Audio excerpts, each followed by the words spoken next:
Сәлем достар, сіз өміріңізде өзіңізге бір рет болсын егер күн жоқ болып кетсе не болады деген сұрақ қойдыңыз ба?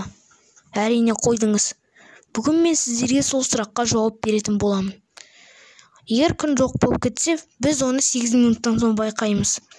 Себебі күннің сәулесі планетамызға 8 минутта жетеді. Күн жойылса, планетамыз суып кетеді.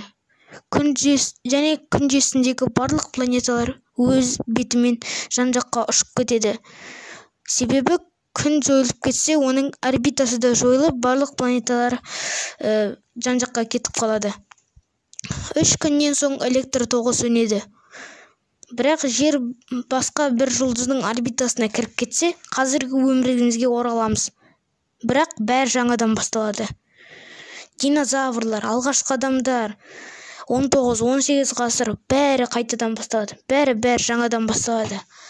Бірақ сіздер ойындамаңыздар. Себебі күн 5-6 миллиард жылдан соң жарылып кетеді. Бірақ бұның бәрін бір Алладан басқа ешкім білмейді. Сонымен біздің видеомыз аяқталды. Лайк басып, каналға тіркеліп кетіңіздер. Сіздермен болған Қазақ Прек, сау болыңыздар.